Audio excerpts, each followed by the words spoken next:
Welcome friends, स्वागत है आपका अपने YouTube channel TG target gates के ऊपर। आज मैं आपके लिए क्लास 12 उसका जो द सॉलिड स्टेट लेसन है उसका जो नेक्स्ट टॉपिक लेके आया हूँ, मेटालिक सॉलिड एंड कोवलेंट और नेटवर्क सॉलिड। पर उससे पहले आपसे रिक्वेस्ट है कि अगर आप यूट्यूब चैनल पर पहली टाइम विजिट कर रहे हो तो प्लीज़ इसे लाइक सब्सक्राइब कीजिएगा और पास में लगे बेल आइकन के बटन को प्रेस कीजिएगा ताकि हर एक यूट्यूब वीडियो की नोटिफिकेशन आपके पास जल्द से जल्द पहुँच सके।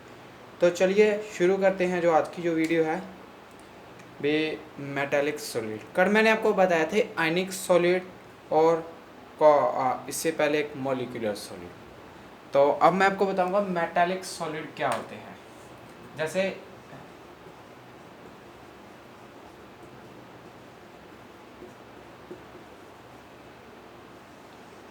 टॉपिक हेडलाइन नाम है मेटालिक सॉलिड। इसके अंदर नाम कहता है metallic as the name comprise ऐसे सॉलिड जो मेटल से बने होते हैं। मतलब solid mainly composed of metals. Metal से बने होंगे तो उसमें बोलेंगे हम मेटालिक सॉलिड। इसके अंदर क्या होता है, ये हार्ड होते हैं और ब्रिटल होते हैं। You know it very well कि जो मेटालिक सॉलिड होते हैं, मेटल एक तरह का हार्ड होता है, लस्ट्रस सब्सटेंस होता है। तो ये जो सॉलिड होते हैं ये हार्ड होते हैं प्लस ब्रिटल होते हैं प्लस डक्टाइल होते हैं। अब यहाँ पे आती है ब्रिटल और डक्टिलिटी। ये दो प्रॉपर्टी होती हैं मेटालिक सॉलिड। ब्रिटल का मतलब ये होता है कि ये थिन शीट में बन जाते हैं। ये जो सॉलिड होते हैं ये थिन शीट में कन्वर्ट हो जाते हैं। और डक्टिलिटी का मतलब क्या होता है कि ये जो सॉलिड होते हैं इनकी लॉन्ग वायर बन जाती है। जैसे मैं एग्जांपल में बताऊं, कॉपर की वायर बन जाती है, ठीक है, या सिल्वर की वायर बन जाती है। 1 kg से उसके अंदर ज़्यादा नहीं तो 5 से 7 किलोमीटर लॉन्ग वायर बन जाती है। मैं सिल्वर की बात करूँ तो, ठीक है। ये हमारे डक्टिलिटी और इसके अंदर ब्रिटल आ जाएगा, ठीक है। इसका जो अपना आता है, अब आती हैं इनकी कुछ प्रॉपर्टीज़। जैसे मैंने आपको बताया था ये ब्रिटल और डक्टाइल होते हैं। ये ब्रिटल और डक्टाइल इसलिए होते हैं क्योंकि इनके अंदर फ्री इलेक्ट्रॉन प्रेजेंट होते हैं। क्यों होते हैं? क्योंकि इसके अंदर फ्री इलेक्ट्रॉन प्रेजेंट होते हैं, इसलिए ये ब्रिटल और डक्टाइल होते हैं। अब मेन बात आती है फ्री इलेक्ट्रॉन। अगर फ्री इलेक्ट्रॉन है तो ब्रिटल और डक्टाइल तो ये होंगे ही होंगे। इसके साथ इसकी कुछ और प्रॉपर्टी भी जनरेट होती हैं। चलिए देखते हैं अभी इसके साथ इसकी और कौन सी प्रॉपर्टी होती हैं।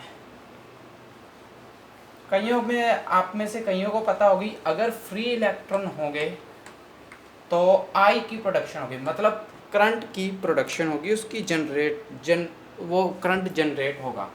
जैसे कि अगर इलेक्ट्रॉन फ्री प्रेजेंट है तो फिर ये है करंट, उसकी प्रोडक्शन होगी। क्यों होगी?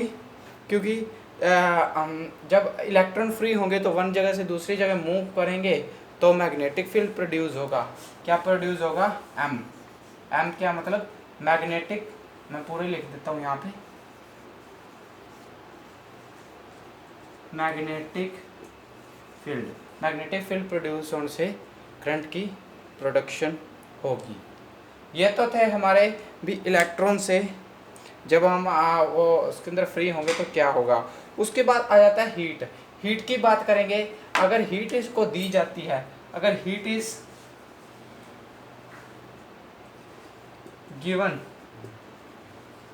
तो अगर हीट दी जाएगी तो यूनिफॉर्मली स्प्रेड हो जाएगी। ये कोई भी मेटल के ऊपर हीट देंगे तो यूनिफॉर्मली स्प्रेड हो जाएगी वो। ये था हमारा मेटालिक सॉलिड। इसी के साथ हमारा ये मेटालिक सॉलिड है, ये टॉपिक कंप्लीट होता है। आगे अगला जो हमारा टॉपिक आता है वो आता है कोवालेंट या नेटवर्क सॉलिड। चलिए दोस्तों, ये जो दो मैंने बनाए हैं डायमंड और ग्रेफाइट, ये कोवालेंट या नेटवर्क सॉलिड के एग्जांपल हैं। अभी मैं आपको बताऊंगा डायमंड और ग्रेफाइट ये दोनों एक दूसरे से कैसे अलग हैं। पहली बात तो ये जो डायमंड है ये 3D अरेंजमेंट में होता है और इसके अंदर जियांट मॉलिक्यूल बनता है, मतलब जियांट मॉलिक्यूल मतलब बहुत बड़े साइज में बनता है। ये हार्ड होता है, ब्रिटल होता है और डक्टाइल होता है। ठीक है, ब्रिटल और डक्टाइल मैंने बता दिया था। हार्ड होता है क्योंकि ये डायमंड होता है और ये लस्ट्रस सब्सटेंस होता है। ठीक है, ये तो इसकी फिजिकल प्रॉपर्टी। उसके बाद इसके अब कंडक्टिविटी की बात करते हैं।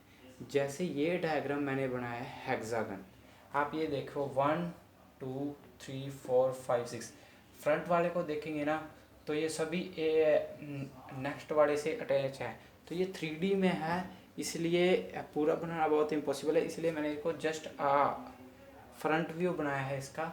जैसे ये सभी अटैच हैं, ये वाला इसके साथ अटैच है इलेक्ट्रॉन, ये वाला इसके साथ अटैच है इलेक्ट्रॉन, ये वाला इसके साथ अटैच है। इस तरह से बहुत जाट बड़ा मॉलिक्यूल बन जाएगा और इसके अंदर कोई भी फ्री इलेक्ट्रॉन हमें नहीं मिलेगा।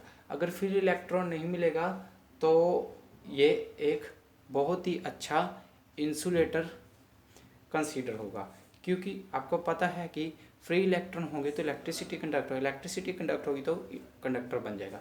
इसके अंदर फ्री इलेक्ट्रॉन नहीं है तो ये इंसुलेटर है। इसकी ये थी कुछ प्रॉपर्टीज़। ठीक है, और सबसे मेन बात यह है कि जाइंट मॉलिक्यूल कंसीडर होता है।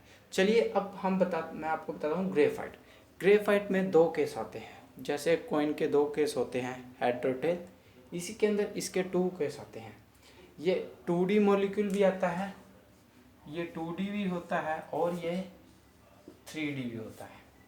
ठीक है, अगर हम ये वाला पोर्शन देखें, जैसे 1 2 3 4 5 और 6, ये बन गया पेंटागन, हेक्सागन, और ये बनेगा ये क्वाड्रिलेटरल 1 2 3 4। ठीक है, ये बनेगा क्वाड्रिलेटरल। जैसे ये 3D अरेंजमेंट में भी होगा और 2D अरेंजमेंट में भी होगा। जैसे ये तो हमारा होगा 2D अरेंजमेंट, ये वाला 1 2 3 4 हेक्सागन बनाए हैं मैंने, ये हमारे 2D अरेंजमेंट में आ गए। अगर ये वाला नीचे वाले मैं इनके साथ कंसीडर करूं, जैसे ये पूरा एक जाइंट मॉलिक्यूल बनेगा और इसके अंदर कुछ प्रॉपर्टीज़ हैं भी, मैंने ये नीचे कैसे कंसीडर किया मैं भी आपको बताऊंगा। अगर इसके साथ ये कंसीडर करेंगे ये 3D मॉलिक्यूल बनेगा। अभी मैं आपको बताऊंगा अगर सिंपली ये वाला हम कंसीडर करेंगे ऊपर वाला तो 2D मॉलिक्यूल होगा। ठीक है, जैसे मैं आपको बताऊंगा कि अभी आपको जैसे this is very good conductor of electricity. क्या बोला अभी मैंने?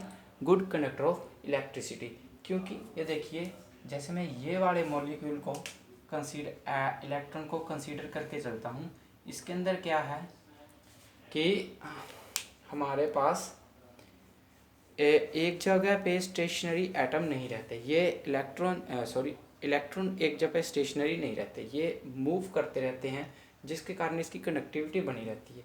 ये वाला जो सेंट्रल एटम है इसके साथ इलेक्ट्रॉन है 1, ये वाला इसके साथ है 2, ये वाला है 3 इधर वाला और 4 ये वाला। ये तो थे 4। उसके बाद एक और बन जाएगा जो होगा एक्स्ट्रा, ये होगा कार्बन, एक एक्स्ट्रा इलेक्ट्रॉन होगा। ठीक है, और वो स्टेबल नहीं होगा। अगर कोई चीज़ स्टेबल नहीं होगी और वो क्या करेगी, शोर तो करेगी। इसलिए क्या है, ये वाला जो स्टेबल इलेक्ट्रॉन नहीं है वो कहाँ से है, ये जो नीचे है इसकी शील्ड। ठीक है, ये इलेक्ट्रॉन कंडक्ट कर रही, ये वाली जो है इसके अंदर ये जो इलेक्ट्रॉन है ये इसके साथ भी कंबाइन हुआ है। सिमिलरली ये वाला इलेक्ट्रॉन इसके ऊपर वाली शेल होगी उसके साथ कंबाइन होगा। इसी सिमिलर वे में ये 3D अरेंजमेंट, ये ग्रेफाइट है, ये 2D अरेंजमेंट में भी होता है और 3D अरेंजमेंट में भी होता है। ठीक है, ये एक कंडक्टर भी है और ये एक इंसुलेटर है। होप सो कि आपको डायमंड और ग्रेफाइट अच्छी तरह समझ आ गए होंगे। इसी के साथ मैं आपसे इजाज़त लेता हूँ। एक बार फिर आपसे रिक्वेस्ट है कि अगर यूट्यूब चैनल पर विजिट कर रहे थे तो प्लीज़ इसे लाइक, सब्सक्राइब और शेयर करना मत भूलिए। फिर मिलते हैं वीडियो दोस्तों एक नई वीडियो, एक नए यूट्यूब लेक्चर के साथ। तब तक के लिए धन्यवाद।